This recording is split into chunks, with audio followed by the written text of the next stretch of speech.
47 വർഷങ്ങൾക്ക് മുമ്പുള്ള ഒരു ജൂലൈ 8 അഷ്ടമുടിക്കായലിന് അതൊരു ദുരന്തമായിരുന്നു. കേരളത്തിനും 105 പേരാണ് അന്ന് ഈ അഷ്ടമുടിക്കായലിൽ മുങ്ങിത്താന്നത്.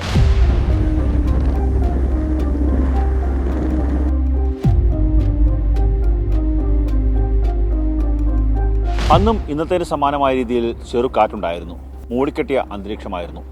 കൂകിപ്പാഞ്ഞെത്തിയ എയർ എക്സ്പ്രസിൻ്റെ 9 ബോഗികൾ അഷ്ടമുടിക്കായലിലേക്ക് പതിച്ചു. 6 ഈ ഭാഗത്തേക്കും 3 മറുഭാഗത്തേക്കും. അങ്ങനെയാണ് ദുരന്തമുണ്ടായത്. അത്ര നേരം ശാന്തമായിരുന്ന അഷ്ടമുടിയുടെ രൂപം മാറി.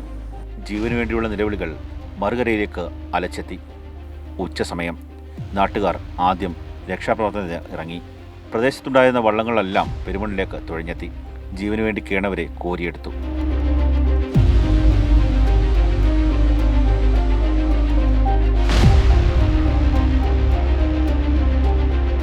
എന്തോ ചെയ്യണമെന്ന് അറിയാൻ വയ്യാത്തൊരവസ്ഥയായിപ്പോയി അന്നത്തെ സമയത്ത്. പിന്നെ നമ്മുടെ സുഹൃത്തിൻ്റെ വള്ളം ഉണ്ടായിരുന്നു. ഞങ്ങൾ വള്ളത്തെ കുറേ ആൾക്കാരെ കയറ്റി ഇക്കരെ കൊണ്ടുവന്ന് വണ്ടി കയറ്റി വിടുന്ന ഉത്തരവാദിത്വം നമുക്കായിരുന്നു.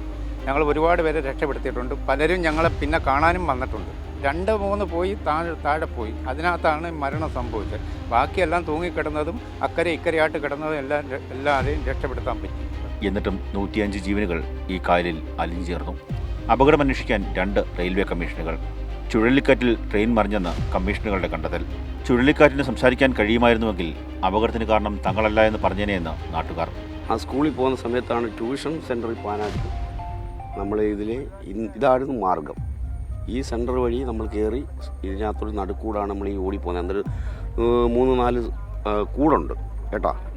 ഈ കൂടിനകത്ത് കയറി നമ്മൾ ഇവിടുന്ന് ഓടി അങ്ങ് പോയി. ഒരു അരമണിക്കൂർ കഴിഞ്ഞപ്പോഴേ സംഭവം കഴിഞ്ഞ് ഞാനങ്ങ് പോയി. ട്യൂഷൻ സെൻറ്ററിൽ പോയി അവിടുന്ന് തിരിച്ചു വന്നപ്പോഴേ വേറൊരു രോഗമാണ് കാണുന്നത്. അപകടത്തിന് പിന്നാലെ പാത ഇരട്ടിപ്പിച്ചു. ഇന്നും പെരുമൺ പാലത്തിലൂടെ പോകുമ്പോൾ ഏറ്റവും വേഗതയുള്ള ട്രെയിനിൻ്റെ വേഗം പോലും 20 കിലോമീറ്ററിൽ താഴെയാകും.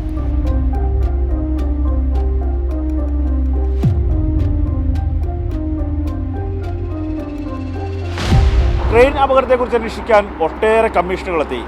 ടൊർണാഡോയായിരുന്നു അപകടത്തിന് കാരണമെന്നാണ് കമ്മീഷനുകൾ കണ്ടെത്തിയത്. പക്ഷേ അന്നേ ദിവസം ചെറുകാറ്റ് മാത്രമായിരുന്നു ഇവിടെ ഉണ്ടായിരുന്നതെന്ന് നാട്ടുകാർ പറയുന്നു. ക്യാമറമാൻ ഷാനവാസ് പരീതിനൊപ്പം കണ്ണൻ നായർ, മാതൃഭൂമി ന്യൂസ്, കൊല്ലം.